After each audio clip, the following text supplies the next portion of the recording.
Madam Chair, thank you. Members of the committee, thank you so much for allowing me to present Senate Bill 919. It does have a committee sub. I think you all should have received that yesterday. I'm here, as you know, property taxes really are my priority. And we've got to do whatever we can to preserve personal property rights. And real property is certainly a high priority to keep people in their homes as much as we possibly can and still be able to fund local government. With the cost rising, groceries, utilities, it's making it more and more difficult, especially when these property taxes are increasing so rapidly. When our seniors who have lived in their homes 30, 40, 50 years, they've paid tens of thousands and into the hundreds of thousands. I know myself, just 20 years in my home, it's going to be over $100,000 in property taxes. And they struggle to pay their taxes. Younger people that are buying homes, they may qualify for a mortgage at one rate, and when their property taxes increase so rapidly, they could find themselves actually not even qualifying for their mortgage any longer in a year or two being in the home. Because not only do property taxes increase when our assessments go up, the liability, but also insurance, home insurance, which is tagged onto the mortgage, making it much more difficult for people to stay in their home. Thankfully, we do have the senior property tax credit program. However, many seniors, and I know in my district, many of them are locked in now at even a higher rate than they previously had. Senate Bill 919, along with the Senate committee sub, it's about restoring predictability and basic fairness while keeping local control and voter-approved levies intact. Property tax is my #1 priority since I've been elected. I've talked about it quite often. It's a very complex issue, as we all know. There's so many different moving parts to it.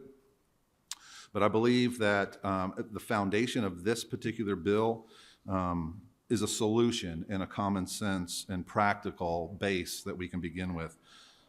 Again, I want to emphasize that we must be able to fund local government, but we also must prioritize.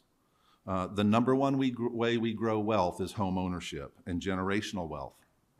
And keeping people in their homes without being taxed out of them must be a priority.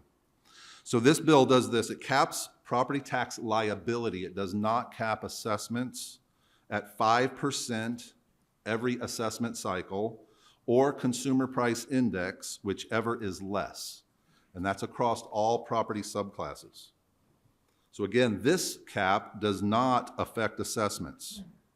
Assessments will continue to raise or lower depending on the market, which means bonding capacity for counties, for schools will remain the same.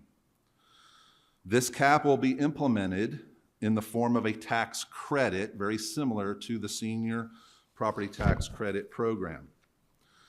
And I want to make very clear on this because this was not in the original bill, but it is in the sub. If a voter-approved levy is passed, those taxes will be collected, they'll be assessed prior the cap. Or including the cap. So the cap does not include the voter-approved levies. This protects taxpayers from their property being reclassified as well without their knowledge, which has happened in my county to quite a few people. Assessors will have to make a good faith effort to contact the property owner for an in-person meeting to discuss the reclassification. And we've seen this in my county, that property's been reclassified as commercial with no warning whatsoever. And I'm sure you'll probably hear some stories today about that. This will prohibit assessments from being increased. There is an assessment increase cap of 15%, because currently, if a county does an in-home inspection or a drive-by, they can raise the assessment over 15%. This would actually cap it. It could not go over 15%. There's be no longer any need for an in-home inspection or a property inspection unless the property owner requests one.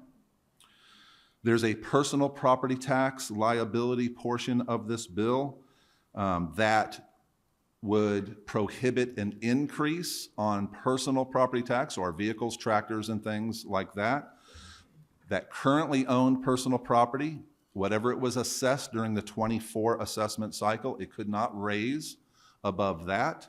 But for newly purchased items, it could not raise above the very first assessment cycle going forward. Number 5, the State Tax Commission currently uses a threshold of market value of 90 to 110%. My legislation would lower that to 75 to 100%. And I don't believe any taxpayer should pay over 100% of market value of their home, that's for sure. So with that, I'd be happy to take any questions that you might have.